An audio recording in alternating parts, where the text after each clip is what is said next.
Shalom. First, I want to give all praise, honor, and glory unto Yahweh, Bahashem, Yahweh Shai, Bahashem, Rahakadesh. Double honors to the apostles, bishops, and elders of Great Millstone, from whom I learned this truth. Shalom to the 144,000 elect. I am Mike Allah, and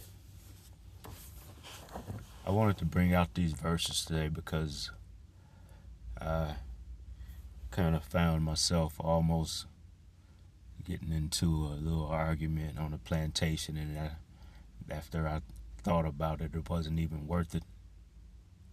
So first I want to go to Proverbs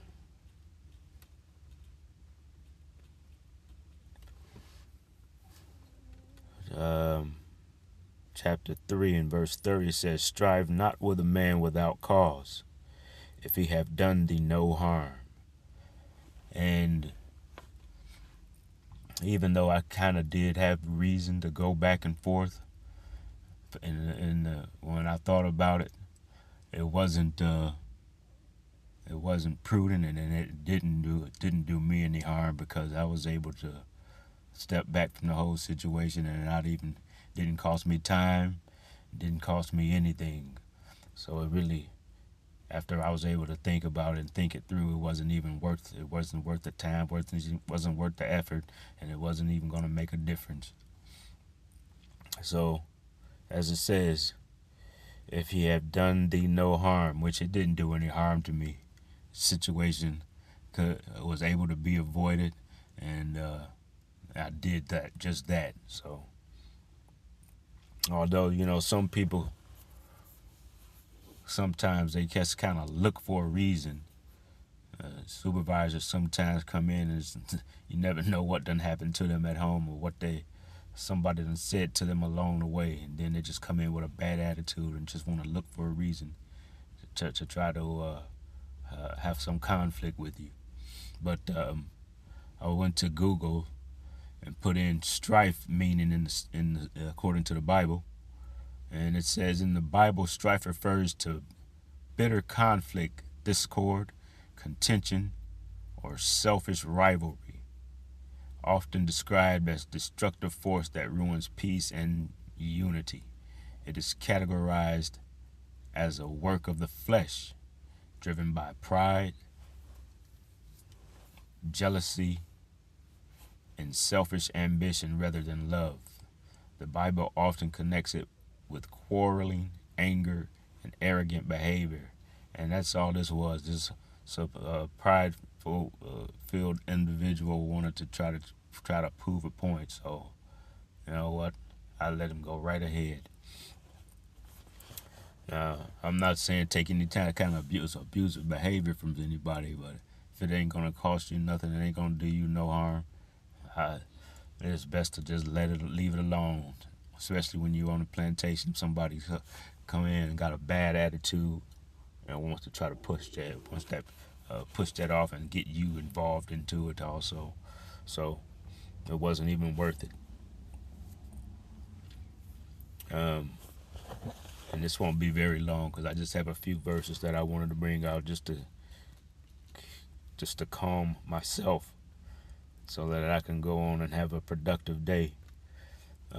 Proverbs, staying in the same book of Proverbs, chapter 20,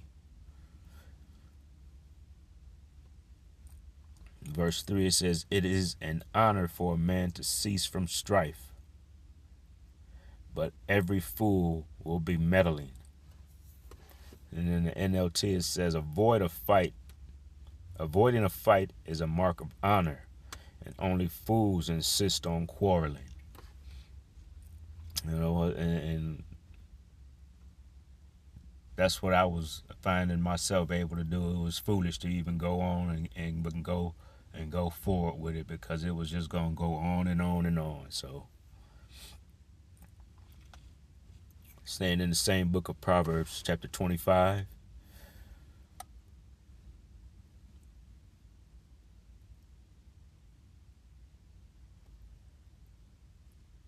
verse 8 says, go not forth hastily to strive, lest thou know not what to do in the end thereof, when thy neighbor hath put thee to shame. In the NLT it says, don't be in a hurry to go to court. For what will you do in the end if your neighbor deals you a shameful defeat?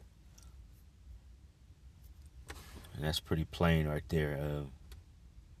So basically, if you're in the wrong, why even push it any further? And not that I was in the wrong today, but like I said, it wasn't worth the argument. It wasn't worth the time.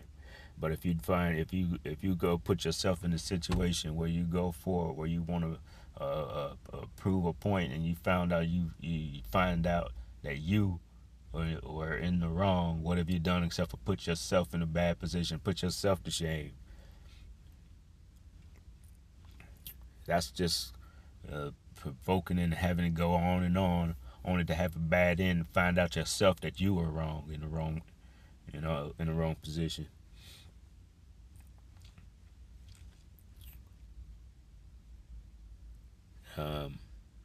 Proverbs 26.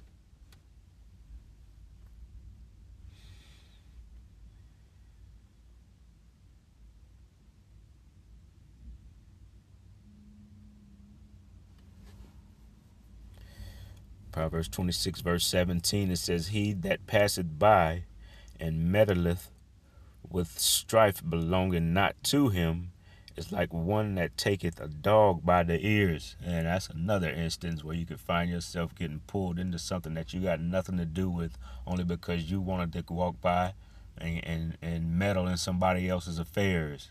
If it don't got nothing to do with you, especially if it ain't a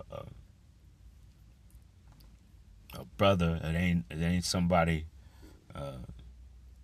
that you have some concern with, especially if some place on a plantation and you see somebody getting into it, and you might have witnessed the whole situation. Still, you can step back from that because it don't have nothing to do with you. All right, let them settle that dispute.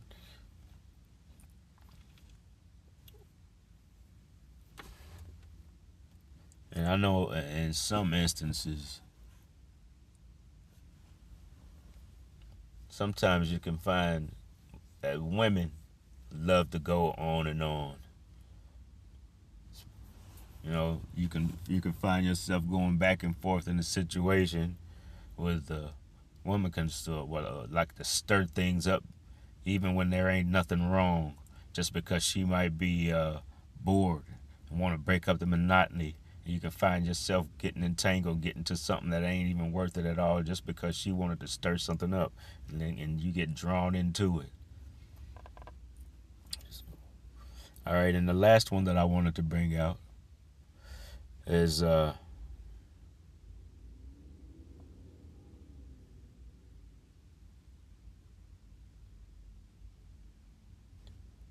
Philippians chapter 2. Verse 3 says, let nothing be done through strife or vainglory, but in lowliness of mind, let each esteem other better than themselves. And I wanted to look at this word vainglory.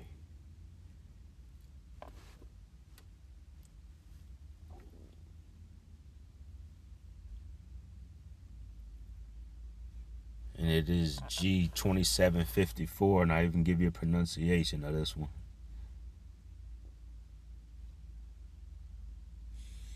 Strong's G2754. Kenodoxia. And it says, under the biblical usage, it says vain glory, groundless, self-esteem, empty pride.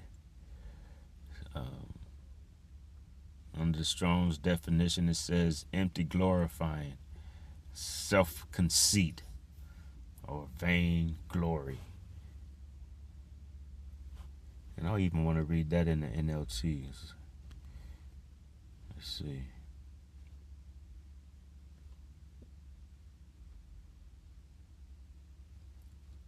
Philippians chapter 2 verse 3 in the NLT says, don't be selfish, Don't try to impress others.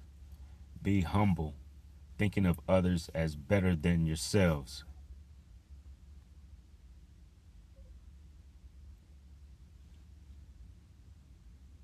All right, and that's pretty plain, so I'm going to go ahead and leave it there.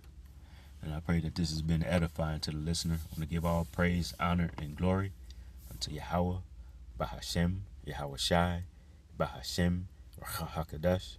Shalom.